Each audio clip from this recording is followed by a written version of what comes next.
भगवान शिव से श्री राम जी कहते हैं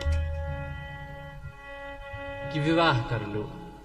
राम जी के जाने के बाद शिव जी ने सप्तऋषियों को भेजा परीक्षा के लिए। किसी ने कहा राम जी जब कह गए हैं विवाह कर लो तो राम जी ने किसी सुयोग्य कन्या को ही तो ढूंढा होगा, ऐसे ही वैसे तो आपको कह नहीं दिया होगा। तो फिर भी आपने पार्वती जी की परीक्षा के लिए सप्तऋषियों को क्यों भेजा?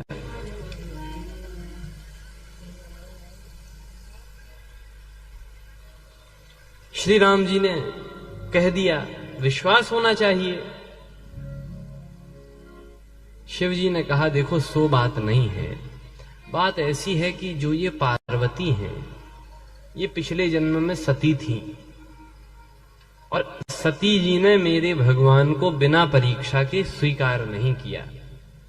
तो जो हमारे भगवान को बिना परीक्षा के स्वीकार नहीं करता, हम भी उसे बिना परीक्षा के स्वीकार नहीं कर सकते, इसीलिए परीक्षा ली।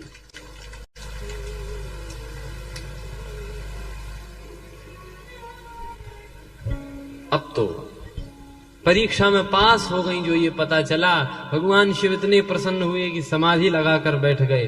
कामदेव को भगवान शिव ने जलाया, समाधि भंग करने आया था और देवताओं की स्तुति सुनी तो भय प्रसन्न चंद्र अवतन था। देवताओं से कहा क्या चाहते हो? देवता बोले प्रभु निज नयनन देखा चहु नाथ तुम्हारो विवाह। हम अपनी आंखों से आपका विवाह देखना चाहते हैं। शिव जी बोले ठीक है जाओ, होगा।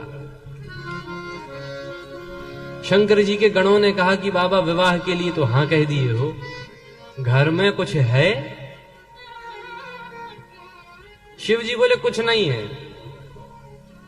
रुद्रगण बोले कि घर में कुछ नहीं है, वो आपको चिंता भी नहीं है। शिव जी बोले घर में कुछ है, ये चिंता तो वे करें जिनके घर हों। यहां तो घर ही नहीं है। तो बाबा विवाह में 4 रिश्तेदार आते हैं, चाचा चाची, मामा मामी। आपके यहां कोई नहीं आया? शिव जी ने कहा हमारा कोई है ही नहीं जो आवे। तो आपका किसी से रिश्ता नहीं है, नाता नहीं है? शिव जी बोले नाता तो है। किससे? नाता एक राम जी से, दूजा नाता तोड़ दे। नाता एक राम जी से, दूजा नाता तोड़ दे। आशा एक राम जी की, दूजी आशा छोड़ दे। आशा एक राम जी की, दूजी आशा छोड़ दे। धन्यवाद निर्विवाद राम राम कहिए, जाहि विधि राखे राम ताहि विधि रहिए। धन्यवाद निर्विवाद राम राम कहिए, जाहि विधि राखे राम ताहि विधि रहिए।